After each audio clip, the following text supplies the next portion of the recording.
Hi, I'm Paul and this is Man and the Mean Machine. We're headed to Bill's home where he's recovering from his motorcycle accident. Among motorcycles, super sports have the highest death rates recorded till today. These are machines built on racing platforms but modified for the highway and sold to consumers. They are motored by high-performance engines that are capable of reaching speeds of up to 300 kilometers per hour. With such speeds, the risk of accidents is incredibly high. Today, we will focus on safety under superbikes, and we will learn the proper gear that every biker should have and the safety procedures that he should adhere to. The accident happened on 11th of October 2015. We were doing a sport bike race. It's road racing. I got into a corner very, very fast at around 200 kmph. So the bike was moving very fast. I couldn't take the corner. So I lost my rear foot, as in the rear foot of the bike slided. Then I just went off the road. I did hit onto the post, that leading to me losing my right foot. I would advise anyone who's riding to have something that is armored. When I say armored, it's something that has padding, mostly on your joints, your shoulders, your elbow, your knees, back. When it comes to helmet, there is a certain standard that you require. I would say there is an organization called DOT. So if a helmet is not approved by DOT, it's not safe to ride it.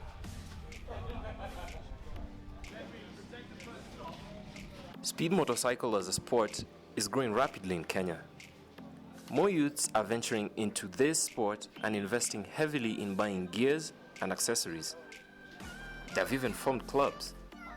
For instance, Bikers Association of Kenya, where they are more than just bikers.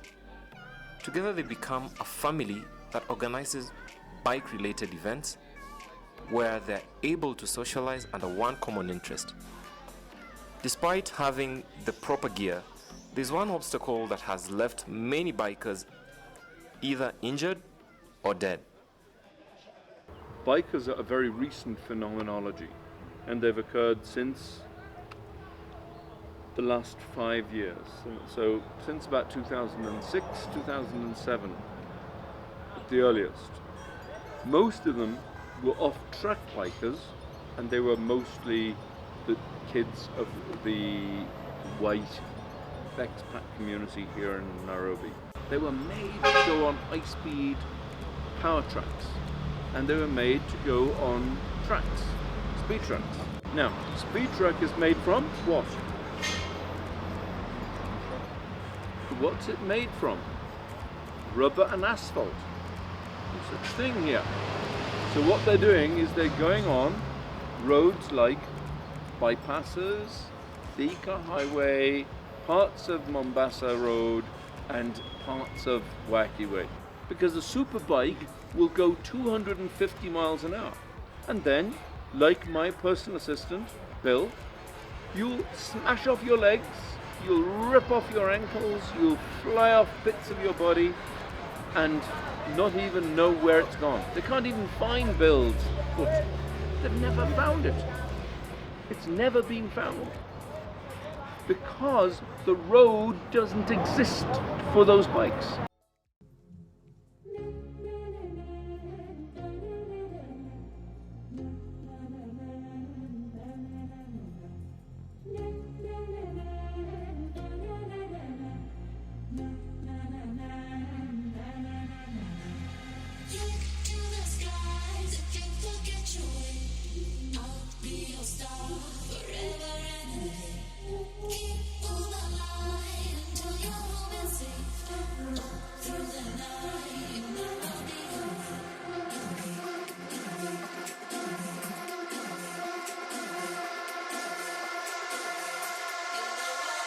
In the heart of the Rift Valley, all hope is not lost for the growing speed bike sport.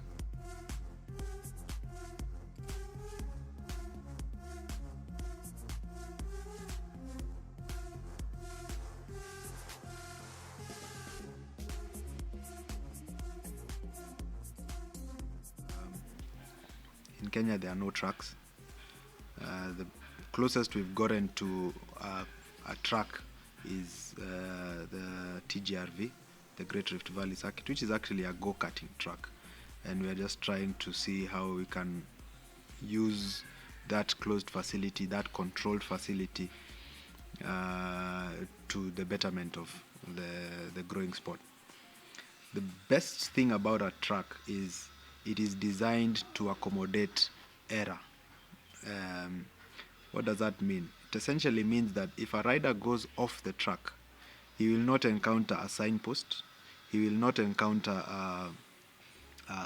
guardrails, he's unlikely to find a passenger crossing recklessly, and his mindset is pretty much focused on the track itself. So if you now compare that kind of scenario to an open road where there are road signs, those are the things that tend to be an issue for a rider who has left the confines of the road. So if I was to compare injuries, the spectrum of injuries from the road to a track, the road you could die. Also on the road you're likely to be moving at very high speed, which is 250, almost approximating 300 kilometers per hour, which is what these bikes can do. But on the track, even if you leave the track, number one, you will not leave it at high speed. The track, the highest you'll probably get to at TGRV is probably 170. If you're really fast. Most of the time you'll be in the 120s, 130s. And around the bends you hardly ever get to 80. So you see, the speed is really down, the excitement is really high. Obviously the amount of skill you require on the track is a lot more than you need on the road. So it's a no-brainer. On the track you'll get soft tissue injuries, on the road you'll die. Yeah, that's it. There's a big gap when it comes to the skills of the rider. Dr. Karuri saw this as an opportunity to set up a bikers training school, and it has been in existence for the past 3 years now. Apart from improving the skills of a rider, the students undergo 4 levels of training, and each level of training addresses very specific issues. For instance, survival reactions, which are the reflex responses the human body goes into in the event of an accident. The students also learn throttle control, braking, reference points, and body control. To all riders or aspiring riders, be safe on the roads and have no room for assumptions. If you need high-speed racing, build a racetrack fast.